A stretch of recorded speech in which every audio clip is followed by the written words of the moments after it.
Rishikesh Karnaprayag rail line की इस यात्रा में आज हम पहुंचे हैं गौचर में।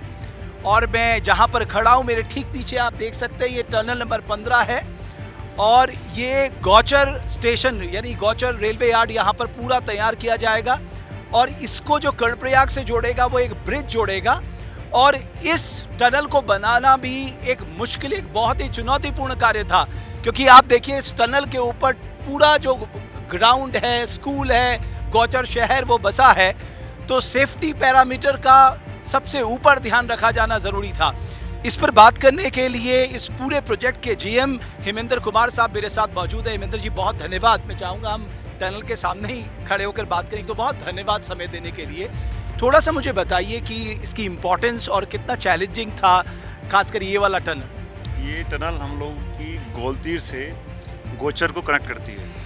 जो ये वाला पार्ट है एक टनल का, ये पूरे गोचर सिटी को क्रॉस करते हुए, गोचर नाला से क्रॉस करते हुए गोलतीर को जोड़ता है। ये टनल अपने आप में बहुत इम्पोर्टेंट है, क्योंकि इस टनल को काम करने में हमें बेसिकली सबसे बड़ा चैलेंज था सेफ्टी का।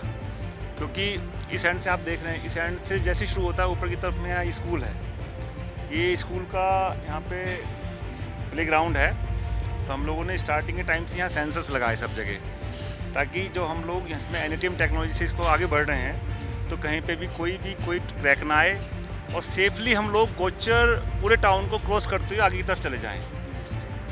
इसके अंदर में हमारा एक एडिट है जो कमेड़ा में है, तो हम लोग की जो सबसे ज़्यादा इसके अंदर में जो हमें प्रिकॉशंस लेने पड़े वो था इस गोचर एंड से जो टनलिंग का हमने कार्य किया, वो सेफ्टी के सारे मानकों को ध्यान में रखते हुए एवं सेंसर्स का यूज़ करते हुए, ताकि कोई भी मूवमेंट हो उससे हमें टाइम से पता लग जाए और हम उसी के अकॉर्डिंग अपनी आगे की जो रॉक सपोर्ट है, क्लास है, जो भी हमें अंदर की तरफ में कार्य करते हुए इस सिस्टम को सपोर्ट करने के लिए जो भी हमें शॉर्टकट का वर्क है या फिर जो स्टील का वर्क है, जो भी करना पड़ता है वो हम सही से कर सकें। थोड़ा मुझे एक और चीज़ बताइए, बिकॉज हम दो टेक्नोलॉजी की खासकर बात कर रहे हैं जब इस पूरे प्रोजेक्ट को ध्यान में रखें। एक NATM है, new Australian technique tunnelling machine, और एक है टनल बोरिंग मशीन।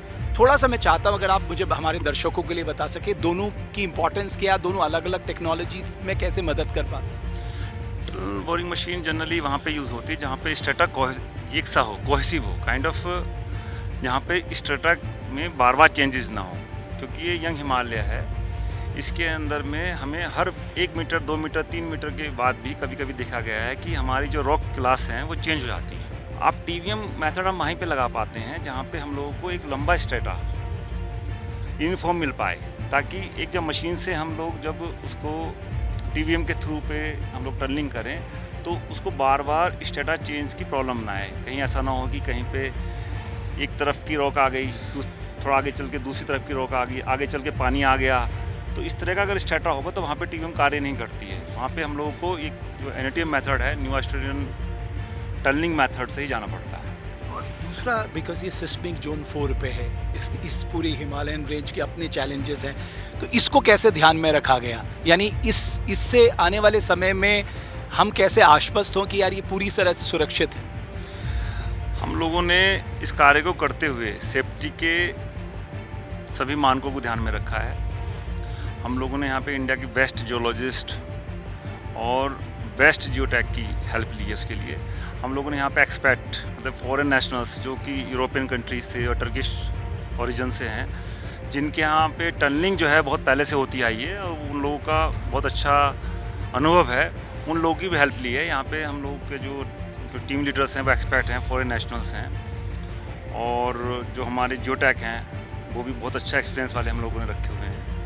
और साथ में हम लोगों ने इसके डिज़ाइन के समय में जितने भी मानक हैं, यहाँ पे सिस्मिक जोन है, यहाँ पे अर्थक्वेक प्रोन एरियाज़ हैं, जो भी है उन सबको ध्यान में रखते हुए बहुत ही मजबूती से कार्य कर रहे हैं। मैंने सुना गौचर नाला आप लोगों के लिए बड़ा सरदर्द बना रहा। गोचर नाला का अपना एक अलग चैलेंज था। गोचर नाला में ये था कि जो टनल का हमारा जो टॉप लेयर थी, वो गोचर नाला की जो लोएस्ट जो लेयर थी उसके साथ में मैच करती थी।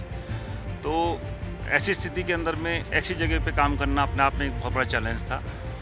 लेकिन हमारे सारे इंजीनियर्स यहाँ पे आप पीछे देख सकते हैं, ये हमारे रेजिडेंट इंजीनियर टनल हैं जो इस चीज़ को देख रहे हैं। हमारे यहाँ पे डिप्टी मैनेजर हैं डांगी जी, इस कार्य को देख रहे हैं। और भी हमारे जितने भी यहाँ पे टीम है उन सब लोगों ने बड़ी कुशलता के साथ में उस कार्य को किया। इसमें आपको प्रिसाइजली सेफ्टी का बहुत ध्यान रखना पड़ता है, उसको ध्यान में रखते हुए हम आगे बढ़ें। तो अब मैं अगर साधारण भाषा में कहूँ, ट्रेन यहाँ से आएगी और आगे एक ब्रिज आप बना रहे हैं, उस ब्रिज से फिर कर्णप्रयाग वाली उसमें ज्वाइन हो जाएगी। वो ब्रिज नंबर 15 है और वो अलकनंदा रिवर को क्रॉस करते हुए है।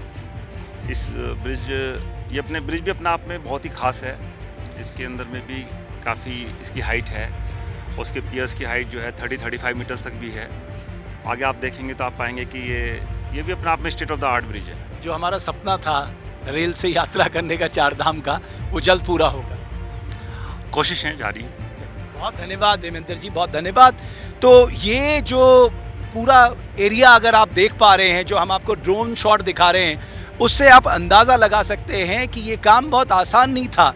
बहुत जटिल समस्याएं थीं और कई महत्वपूर्ण प्रक्रियाओं से होकर गुजरना था, क्योंकि जैसा कि हेमेंद्र जी ने कहा कि अगर रॉक की क्लास भी चेंज हो जाती है, वहाँ पर आप किस तरह की टेक्नोलॉजी का इस्तेमाल करेंगे, और उसकी बाकायदा स्टडी होती है। देश के और दुनिया के जाने माने जियोलॉजिस्ट को इस काम पे लगाया गया।